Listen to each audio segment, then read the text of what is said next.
a policy question. How much money are you thinking of giving people in Greenland to get them on board with a possible U.S. I'm not talking about money for Greenland yet. I might talk about that. But right now, we are going to do something on Greenland, whether they like it or not, because if we don't do it, Russia or China will take over Greenland, and we're not going to have Russia or China as a neighbor. Okay?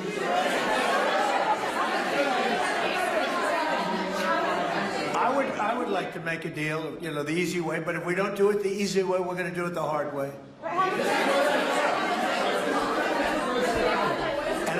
And by the way, I'm a fan of Denmark too. I have to tell you, and you know, they've been very nice to me.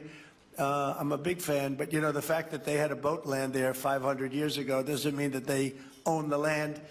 I'm sure we had lots of boats go there also, but we need that because if you take a look outside of Greenland right now, there are Russian destroyers, there are Chinese destroyers and bigger, there are Russian submarines all over the place. We're not going to have Russia or China occupy Greenland, and that's what they're going to do if we don't. So we're going to be doing something with Greenland, either the nice way or the more difficult way. Please, go ahead, ma'am. On Greenland, Mr. President, why is it so important to you to own it when you have a military presence there, which you could expand to affect security? Because when we own it, we defend it. You don't defend leases the same way. You have to own it. And, you know, with a nation, look at what happened with Obama, with that horrible deal they made with Iran. It was a short-term deal. It was like a 9-year deal. Countries can't make 9-year deals or even 100-year deals. Countries have to have ownership. And you defend ownership, you don't defend leases. And we'll have to defend Greenland.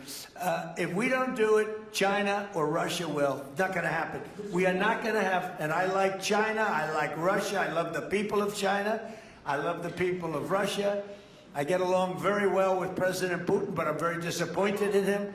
I get along very well with President Xi. I'm going to go over to China in April, but I don't want them as a neighbor in Greenland. Not going to happen. And by the way, and NATO's got to understand that. I'm all for NATO. I saved NATO. If it weren't for me, you wouldn't have a NATO right now. But we're not going to allow Russia or China to occupy Greenland, and that's what's going to happen if we don't. Go ahead. On the economic report that came out today, Mr. President, one, can you respond to that? And two, it was an amazing report. The most amazing thing is government jobs are way down, and yet the unemployment or the employment numbers are very good. We've gotten rid of tremendous numbers of federal jobs, government jobs. Nobody's ever seen anything like it.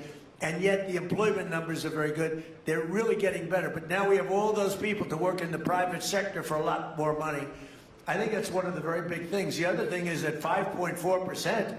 And remember, this is after we had a shutdown. And that shutdown had an impact because the concept of the shutdown, even though it's before, people knew we were going to be shutting down. A lot of bad things happened. And by the way, on January 30th, you may have another shutdown. We'll see what happens. But I think the numbers, Caitlin, were really amazing. Look, to think about 5.4%, nobody thought that. They thought it was going to be 2%. And you know what it is? It's tariffs. And it's also November 5th. We had a great election, a great election. Our country was dead 1.5 years ago. And now we have the hottest country anywhere in the world. And I hope you guys were impressed. 5.4%. And we haven't even really transitioned yet. There's no reason it can't be much, much higher than that.